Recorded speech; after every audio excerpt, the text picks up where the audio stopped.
Prorrogação do programa Luz para Todos entra em debate na Casa Legislativa. Justiça decreta a prescrição de mais um crime atribuído ao ex-prefeito de Coari, Adail Pinheiro. Senador Armando Monteiro Neto, do PTB de Pernambuco, é o novo ministro do Desenvolvimento, Indústria e Comércio Exterior. E ainda, sobe a expectativa de vida do brasileiro segundo o IBGE e cai taxa de mortalidade infantil. A Assembleia realiza dia de conscientização e 300 testes de detecção do vírus HIV e sífilis. Os principais fatos do dia agora no Alean Notícias.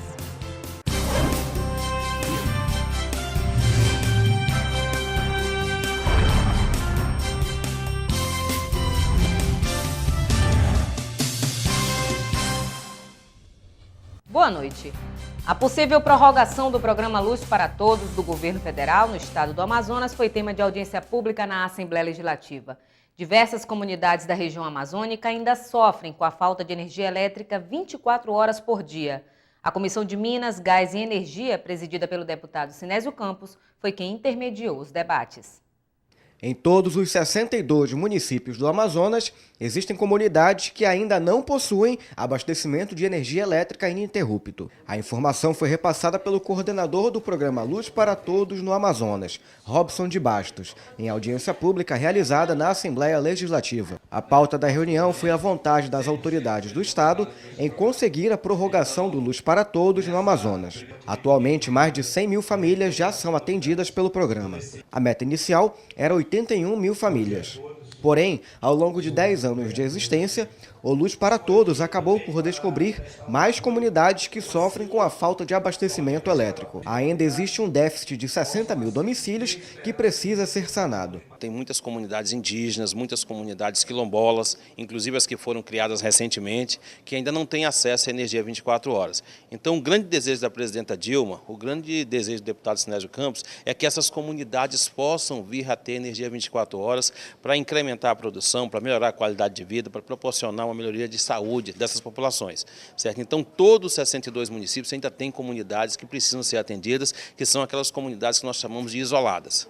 Durante a audiência, o coordenador do Luz para Todos revelou que a Presidência da República já encaminhou para a Casa Civil o pedido para a prorrogação do programa. O deputado Sinésio Campos, presidente da Comissão de Minas, Gás e Energia da Casa, destacou a importância do Luz para Todos ao Amazonas. Já existem estados brasileiros que já foram energizados 100%, mas não é o caso do Amazonas. O Amazonas ainda existe demandas que precisam ser atendidas. Então, esta audiência pública aqui na Assembleia Legislativa também vem atender e vem ao encontro do anseio da população. E aqui tem a empresa da Amazonas Energia, tem a coordenação do programa Luz para Todos, tem a nossa comissão permanente da Casa de Minas e Energia e vamos tentar agora sensibilizar e principalmente ouvir as demandas que o povo está nos trazendo do interior do nosso estado. Além do Amazonas, outros 6 estados do país já encaminharam o pedido de prorrogação do programa Luz para Todos ao Palácio do Planalto. Entre 2011 e 2013, houve um aumento de mais de 300% no número de refugiados no Amazonas. A maioria de colombianos que fogem da violência promovida pelas Farc. O termo refugiado é utilizado para se referir a uma modalidade específica de imigrante. São pessoas que sofreram perseguição política, religiosa ou racial em seus países e foram obrigados a cruzar a fronteira para escapar dessas violações. Muitas vezes, a fuga para um país vizinho é uma questão de sobrevivência. O Amazonas tem recebido esse tipo de imigrante por conta da proximidade geográfica de países com problemas. De 2011 a 2013, o número de pedidos de refúgio saltou de 15 para 61. Destes 61, 36 eram colombianos, representando a maioria. Venezuela e República Dominicana também tiveram números expressivos, com 7 refugiados cada. Até outubro de 2014, foram registradas 124 solicitações, pouco mais que o dobro do que o total de 2013. Segundo o Alto Comissariado das Nações Unidas para Refugiados, são 16,7 milhões de pessoas nessa situação em todo o mundo. Atualmente, o Brasil abriga cerca de 5.200 destes refugiados. Sobe a expectativa de vida do brasileiro segundo o IBGE. A questão ambiental, os avanços da medicina e o saneamento básico estão entre os fatores que impulsionaram os índices. De acordo com o cálculo do IBGE divulgado nesta segunda-feira, a expectativa de vida ao nascer no Brasil subiu para 74,9 anos em 2013 para ambos os sexos. A tabela, que mostra a expectativa de vida para todas as idades até 80 anos, apresentou um aumento de 3 meses e 25 dias em relação a 2012, quando a expectativa de vida era de 74,6 anos. Já em 2003, o número era de 71,3 anos, o que mostra um aumento em 10 anos de mais de 3 anos de vida. Em uma análise entre 1980 e 2013, o salto foi de 12,4 anos, passando de 62,5 para 74,9 anos. A redução de morte é observada principalmente na mortalidade infantil e de idosos com mais de 70 anos. Fatores como melhorias ambientais, higiene pública e avanços médicos estão entre os apontados por especialistas para o aumento na expectativa de vida dos brasileiros. A Organização Internacional do Trabalho divulgou essa semana um estudo sobre dados trabalhistas. As capitais brasileiras possuem as maiores taxas de emprego formal. No entanto, 1 em cada 5 trabalhadores não possuem carteira assinada. A Organização Internacional do Trabalho divulgou um sistema com indicadores trabalhistas de cidades brasileiras. Os dados foram elaborados em parceria com o Instituto Brasileiro de Geografia e Estatística, o IBGE. De acordo com a OIT, as capitais brasileiras possuem as maiores taxas de emprego formal. As regiões Norte e Nordeste estão entre as capitais com os índices mais baixos. As capitais Macapá e Belém apresentaram os piores resultados, ou seja, são as que possuem maior quantidade de trabalhadores informais. Já Vitória, capital do Espírito Santo, e Florianópolis, em Santa Catarina, são as que mais têm trabalhadores com carteira assinada. Ao fazer um balanço dos índices, a OIT chegou à conclusão de que 1 em cada 5 brasileiros trabalham na informalidade. Em todo o país, são mais de 33 milhões nesta situação. O Brasil alcançou nova redução na taxa de mortalidade infantil em 2013. De acordo com dados divulgados pelo IBGE, o índice de morte até 1 ano de idade ficou em 15 para cada 1.000 nascidos vivos, contra 15,7 apontados em 2012, o que representa uma redução de 54 mortes de crianças no país. A taxa de mortalidade infantil voltou a cair no país, segundo dados das Tábuas Completas de Mortalidade do Brasil, de 2013, divulgados pelo Instituto Brasileiro de Geografia e Estatística, IBGE. De acordo com os resultados, houve 15 mortes de crianças até 1 ano para cada 1.000 nascidos vivos. Em 2012, esse número era de 15,7, uma redução de 54 mortes de crianças até 1 ano para cada 1.000 nascidas vivas. O dado já foi bem maior, de 69 óbitos em 1980, uma queda de 78% em 34 anos. A melhora também pode ser observada na mortalidade na infância, do nascimento até os 5 anos de idade. Isso porque para cada 1.000 nascidos vivos em 1980, 84 não completavam 5 anos.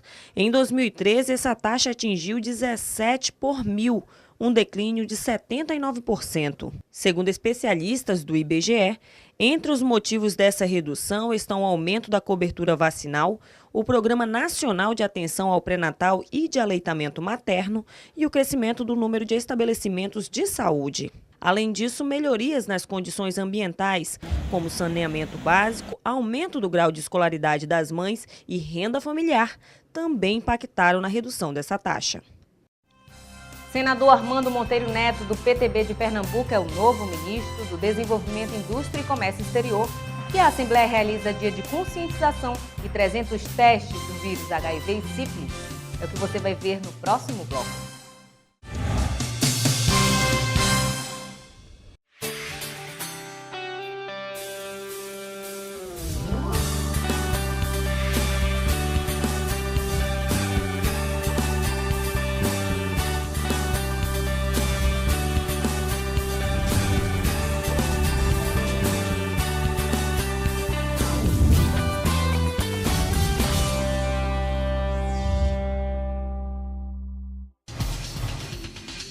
Quer saber mais sobre o que está acontecendo na Assembleia Legislativa? Acompanhe seu deputado também pelo site, onde você encontra a agenda de eventos, notícias do parlamento e muito mais. Acesse www.ali.am.gov.br. Assembleia Legislativa, cuidando da nossa gente.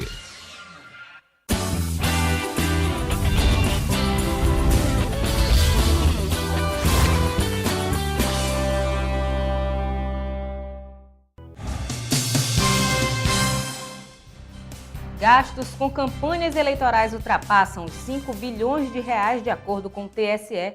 E o senador Armando Monteiro Neto, do PTB de Pernambuco, é o novo ministro do Desenvolvimento, Indústria e Comércio Exterior.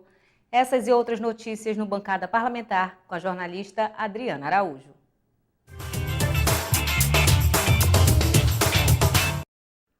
Olá, seja bem-vindo ao Bancada Parlamentar. As campanhas eleitorais deste ano apresentaram um gasto de mais de 5 bilhões de reais. A informação foi divulgada nesta segunda-feira pelo Tribunal Superior Eleitoral. A eleição de 2014 já pode ser considerada a mais cara da história. De acordo com o levantamento feito nas despesas declaradas ao Tribunal Superior Eleitoral, a campanha de 2014 custou 5 bilhões de reais. O número é referente à campanha de todos os candidatos a deputado, senador, governador e presidente. Os dois partidos que mais gastaram foram PT e PSDB, como já era esperado, já que ambos levaram candidatos para disputar o segundo turno presidencial. As duas siglas gastaram sozinhos mais de 1 bilhão de reais, 1,12 bilhão pelo PT e 1,03 bilhão pelo PSDB. Para a ONG Transparência Brasil, as eleições deste ano já pode ser considerada a mais cara da história da democracia brasileira. Ainda assim, o custo total foi apenas 11% maior que o de 2012, sendo considerado o menor aumento registrado na série histórica feita pela ONG desde 2002. E esse valor pode ainda diminuir nas próximas eleições, caso o Supremo Tribunal Federal conclua o julgamento de uma ação que proíbe doações de empresas para financiar campanhas, que hoje são as responsáveis pela maior parte do dinheiro usado pelos candidatos. Como o ministro do STF, Gilmar Mendes, pediu vista do processo, o julgamento foi suspenso e não há prazo para concluir a votação. Além dos gastos, um levantamento feito por um portal de notícias mostrou que 21 dos parlamentares eleitos no pleito de 2014 no país foram financiados pela indústria de armas. Os números mostram ainda que os fabricantes de armamentos contribuíram para a campanha de 14 deputados federais e 7 deputados estaduais. Quase metade da comissão da revogação do Estatuto do Desarmamento recebeu doações do setor. Mais de 70% dos candidatos que receberam legalmente doações de campanha da indústria de armas e munições se elegeram em outubro. Os dados são do portal Congresso em Foco. Dos 30 nomes beneficiados pelo setor, 21 são deputados federais e 14 deputados estaduais. Ao todo, os fabricantes de armamento destinaram mais de 1,5 milhão de reais para políticos de 12 partidos em 15 estados diferentes do país. Dos 24 titulares da comissão especial incumbida de discutir o projeto que libera o porte de armas de fogo no país, 10 receberam doações do setor para suas campanhas eleitorais neste ano, o que representa 40% dos integrantes da comissão. Outros 6 suplentes do colegiado também foram financiados. O plenário da Câmara dos Deputados pode votar na primeira semana de dezembro 2 propostas de emenda à Constituição. A primeira PEC concede a aposentadoria integral por invalidez ao servidor público em qualquer situação. E a segunda institui o orçamento impositivo de emendas parlamentares. A primeira das sessões está marcada para esta terça-feira, dia 2. O Palácio do Planalto informou o nome de mais um dos ministros que comporá a equipe de Dilma Rousseff no segundo mandato. Armando Monteiro assumirá o Ministério do Desenvolvimento, Indústria e Comércio Exterior. O anúncio sobre o nome do novo ministro foi feito por meio de nota à imprensa. O senador Armando Monteiro Neto, do PTB de Pernambuco, aceitou o convite da presidente Dilma Rousseff para assumir o Ministério do Desenvolvimento.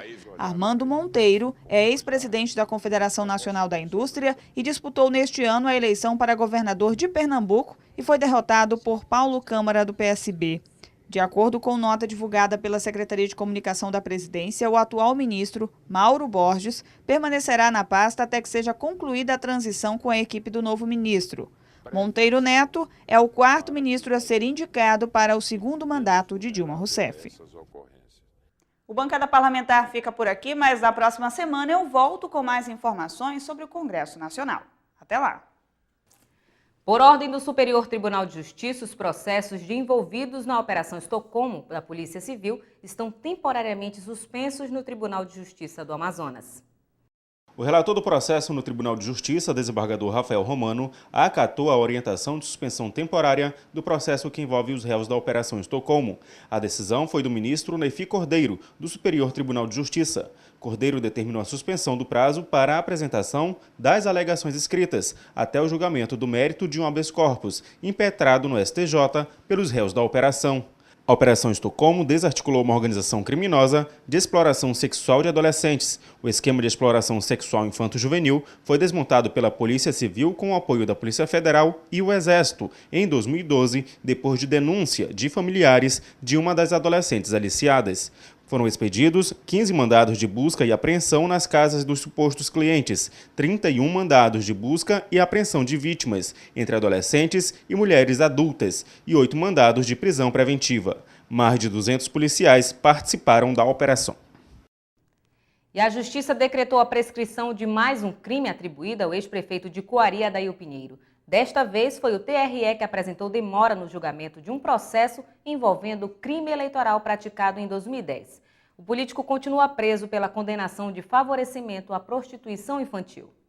A prescrição é um fenômeno jurídico que ocorre quando o poder estatal é ineficiente na punição de determinados crimes. A demora nos julgamentos é uma das causas possíveis para a prescrição. Uma decisão do Tribunal Regional Eleitoral utilizou este fundamento para extinguir um processo que acusava o ex-prefeito de Coari, Adail Pinheiro, de uso de instituição pública em benefício de partido político. A pena por esta prática é de 6 meses e o processo deveria ser julgado em, no máximo, 3 anos. Como a infração ocorreu em 2010 e o julgamento foi em 2014, o crime prescreveu. Porém, Adail Pinheiro segue preso, já que foi condenado pelo Tribunal de Justiça por favorecimento de exploração sexual de vulnerável. O ex-prefeito aguarda agora o julgamento de um habeas corpus, que está pautado no STJ para o dia 18 de dezembro. Aproximadamente 90 mil pessoas estão encarceradas arbitrariamente no Brasil, segundo o levantamento do Instituto de Pesquisa Econômica Aplicada. O estudo aponta que o país deveria utilizar mais penas alternativas, que não exijam a restrição de liberdade. Mais de 37% dos casos de prisão provisória terminam com a soltura dos encarcerados. Esses detentos acabam sendo absolvidos ou cumprindo penas alternativas. Os dados são de uma pesquisa realizada pelo IPEA em parceria com o Ministério da Justiça. Segundo o levantamento, a prisão provisória no país é abusiva e desproporcional. Os pesquisadores defendem que o cárcere seja visto como última opção entre as alternativas penais. Até dezembro de 2013, o total de presos provisórios chegou a 240 mil. Desse número, estima-se que 90 mil estão presos sem motivos bem fundamentados. Dados do Ministério da Justiça apontam que a população de presos no Brasil aumentou 400% nos últimos 20 anos. Ainda de acordo com a pesquisa, a maioria dos presos que são condenados são negros. Eles representam mais de 57% nos casos das varas criminais, nos quais os resultados dos processos tendem a ser a prisão definitiva, enquanto os brancos representam 41%. Já nos juizados especiais criminais, que tratam de crimes mais leves e costumam aplicar penas alternativas, a maioria de brancos, com 52%, contra 46% de negros. Hoje, 1º de dezembro, dia de combate à AIDS, a Assembleia Legislativa do Amazonas, em parceria com a Fundação Alfredo da Mata, realizou palestra de conscientização e 300 testes do vírus HIV e sífilis. Enquanto em todo o país os casos de HIV e AIDS têm diminuído, os estados do Amazonas e Rio Grande do Sul têm caminhado no sentido oposto. A cada dia, mais pessoas são diagnosticadas com a doença. Para diminuir esse índice, a Assembleia Legislativa Amazonense e a Fundação Alfredo da Mata realizaram uma ação com a distribuição de preservativos, panfletos e 300 testes de detecção do vírus HIV e da sífilis. Estamos ofertando um teste rápido de HIV e que vai constatar o contato com o vírus ou o contato com a sífilis. E uma vez confirmado o contato, hoje o tratamento existe, a doença não irá se desenvolver. O importante é trabalhar até nessa fase. E mais do que isso, é não ter o contato com o vírus. Então o uso da camisinha, a conscientização é importante. Eu acredito também que por motivos culturais, da própria região, a AIDS aqui foi um pouco ignorada. De uma certa forma, eu acredito que aconteceu isso, porque a epidemia tem números crescentes em mortalidade infantil e em mortalidade de pacientes também por causa do diagnóstico tardio, principalmente aqui na região norte. Segundo dados do Ministério da Saúde, desde o primeiro caso de HIV/AIDS diagnosticado no estado do Amazonas, em 1986, foram registrados mais de 10.733 casos até o ano passado. Desse total, cerca de 4.000 são mulheres e quase 7.000 são do sexo masculino.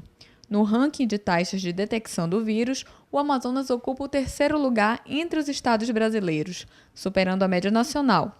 A taxa de incidência do vírus no estado é de 29,2 a cada 100 mil habitantes. Com a chegada da medicação, as pessoas ganharam uma outra confiança, uma vez que há algum tempo atrás, a AIDS era sinônimo de morte iminente até no máximo 5 anos. Com a chegada dos retrovirais, que são as medicações que controlam esse vírus, isso parou de ocorrer. Mas é preciso lembrar que é preciso tomar essa medicação o resto da vida e que ele tem efeitos colaterais. A evolução dos medicamentos e o tratamento adequado permitiu às pessoas que convivem com a doença uma vida normal. Já há muito tempo, com o advento dos primeiros antirretrovirais, inibidores de protease e de outras classes, isso já é verdadeiro. Então, hoje, muito mais ainda, com a combinação de 3 drogas em um só comprimido, em uma só pílula. Então, o avanço da tecnologia possibilitou tanto os diagnósticos precoces, com o teste rápido, que sai em 15 minutos, 20 minutos, meia hora, quanto também a melhor adesão ao tratamento, que ao invés de você tomar 10, 15 pílulas, você toma uma só. Confira agora os principais fatos do esporte amazonense com Tom Claro.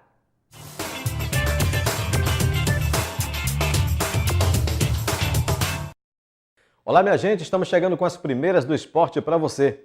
Após 2 anos ausente da elite do futebol amazonense, o Operário está de volta à Série A do estadual. O retorno foi garantido no último sábado ao empatar em 2-2 com o CDC Nova Olinda, no estádio Castanheirão, em Nova Olinda do Norte.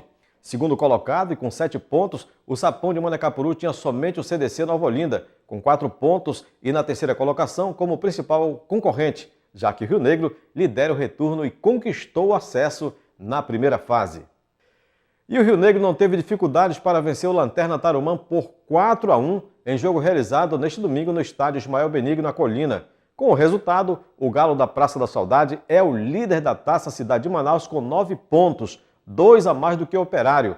Na quarta-feira, 2 jogos encerram a Taça Cidade de Manaus. Clipper e CDC e Rio Negro e Operário, que coloca frente a frente os 2 primeiros colocados do retorno. E 4.000 corredores, entre inscritos e pipocas, participaram na Ponte Rio Negro da terceira meia maratona do Amazonas, 21 quilômetros.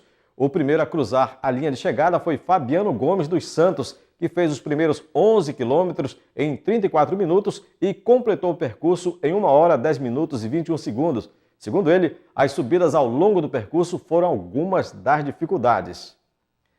E um dos nomes mais reconhecidos do Amazonas no cenário atual do jiu-jitsu, Alex Taveira, conquistou mais um grande feito para o currículo. O paratleta, que tem limitação motora, foi o primeiro campeão mundial de para-jiu-jitsu, evento inaugural promovido pela Confederação Brasileira Desportiva de Jiu-Jitsu em São Paulo. Parabéns a você, campeão!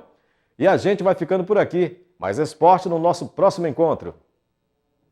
E vamos à agenda parlamentar. Dia 2. Deputado José Ricardo cede tempo para tratar sobre o fim dos contratos e convênios dos colaboradores e bolsistas do Centro de Biotecnologia da Amazônia, às 10 horas da manhã, no plenário Rui Araújo.